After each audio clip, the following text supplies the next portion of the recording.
Hi, good afternoon, everybody. So, I'm conscious of time and, would make it fast. But, what I'm going to be talking about is quite contra to what has been said.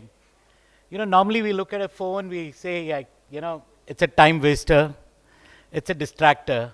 But I would say it's a very powerful tool. Only fact is like how you use.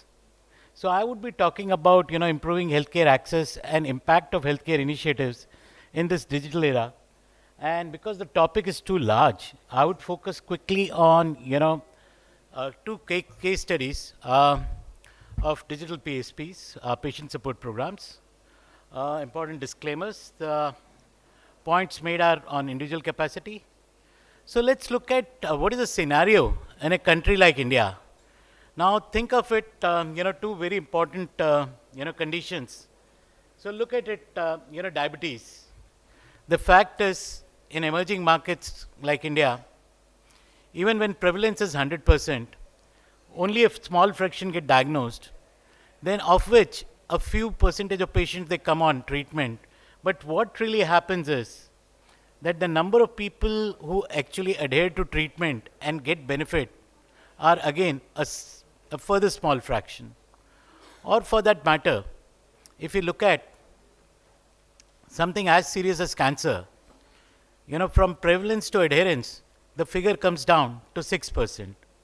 And what really is happening, what are the realities of a country like us? A country like us, where there's a huge skew between, doctor and patient ratio. We have a country with large population, but few doctors. So what really happens? This is a very interesting study of 67 countries. I could not show the data for all the 67 countries, but think of it: a country like Brazil gets 5 to 8 minutes, per patient. The interaction time between a doctor and a patient, or for that matter, a country like Canada, which is 10 to 15% minutes. In a country like India, effectively it is 2 to 3 minutes. A patient comes in, talks about his disease, talks about his symptoms, a typically busy practitioner, a prescription is generated, and here you go. Is there enough time for interaction between the physician and the patient? We talk about, holistic approach towards, disease management. Does it really happen? The fact is, it doesn't, even if a physician wants to. Unfortunately, the real life challenges create a scenario that for seeing a number of patients which are kind of, waiting, sometimes, the assistant sends a message, sir, 10 patients are waiting, hurry up. You can only feel bad about the patient and, you can empathize with the physician. So as a result of which, what really happens in these kind of scenarios, inputs like, patient support program, they really help, wherein there's a kind of, coordination between a physician, a nurse, or a external service provider to improve the health outcome, inform the patient about, importance of do's and don'ts related to the indication, the drugs, so on and so forth, that have, tremendous impact on the outcome and the quality of life. So that's where, the role of patient support programs come in. Now, it is a lever to improve health outcome through well-structured approach wherein you can connect the physician, the patient, the caregiver. It's a tool that helps in holistic management of the condition. It's a tool that improves prescription adherence, which is a big challenge otherwise. It's also a tool which improves disease understanding. Now, with this, what typically used to happen, in a pre-mobile era or it's otherwise where kind of, usage of net was not so high, all these programs were physically based. There was a coordinator, he would call up. You couldn't kind of employ so many kind of, patient support program counselors and all that. Any program requires a consent and enrollment. If in case it was paper based, it was kind of, long, administrative and cost intensive.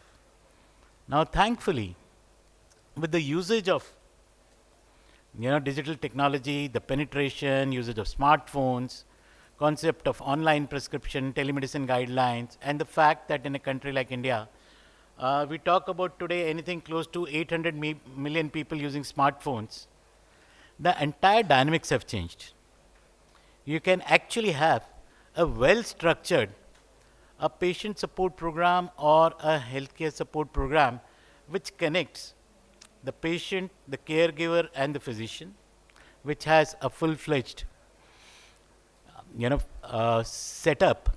I would not talk about this in the entire thing, but what is important is today, with the new system, a simple, OT-based system allows a patient to be enrolled in a matter of 2 to 3 minutes, and with prescription scanning, diagnostic devices which integrate with your smartphone, the entire process can be beautifully transformed.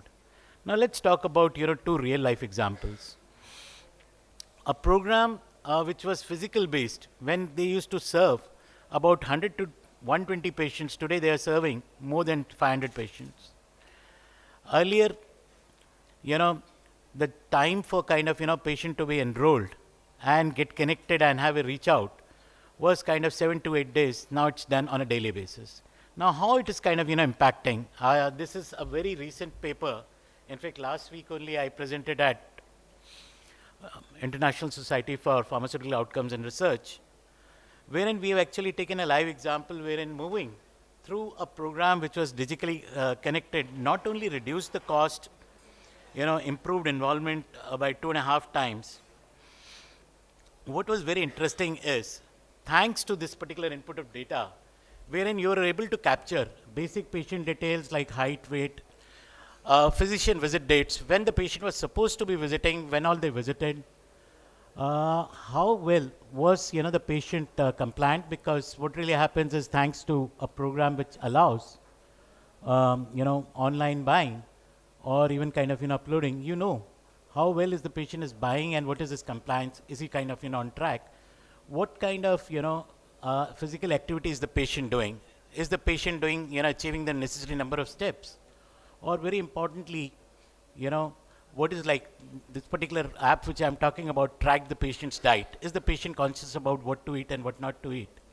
And it had clinical parameters like either, now here we couldn't prescribe to the doctor what test to be made, so depending upon what a biomarker the doctor prescribed, either RBS, postprandial, HbA1c, etc., or CGM, we had that particular data as the output.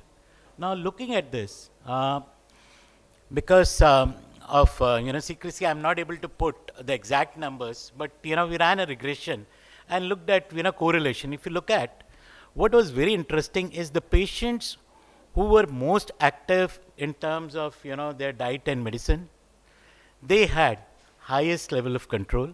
You're able to see 3 stars, which indicate very high degree of correlation. Next was diet, next was activity, then BMI, and HCP visit regularity. Now think of it, you have this particular data, we talk about AI, start using this.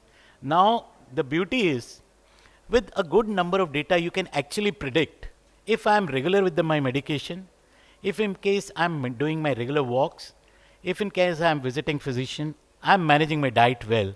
You can actually, with a fair degree of accuracy, you can say that how my HbA1c is going to be moving ahead, what kind of diabetes control I'll be able to achieve. Or other factor is, between different therapies, the physician knows in my pool of patient, this profile of the patient, which kind of therapy is working well. And net, you can use this piece of simple device to improve your health. Quickly, I'll talk about a very simple but very interesting case. Now think of it, a program which has been run for orthopedic condition, and mind you, average age of this particular, the patient's average age is 54 years. And we had patients ranging from 45 years to 76 years, that's the range. And what is very interesting is, of this, more than 68% of the people, they are using the smartphone to feed in their data themselves. And the kind of connect it has given them with respect to their activity, with respect to physician, doctor visit. And the advantages, pre this particular implementation and post implementation, the number of patients which were who were missing the physician follow-up visits is only 15%. which was kind of above 50%. So that's the difference determined. And 87% of the patients, they said, through this particular program, my connect and outcome and my quality of life scores have improved considerably. And 4 out of 5 patients were actively engaged in terms of uploading their data, which kind of, for the people, it gave them a nice activity to kind of, feed in their data, get connected. Most of the times, whenever the doctor would be free, he would just send in a comment back saying that, wow, you're doing great. That had so much of connect. And ultimately, the objective is kind of, we can use technology rightfully to make a lot of impact, because what we intend to do is ultimately the base bottom line is the patients and improving the quality of life and health outcome. Thank you.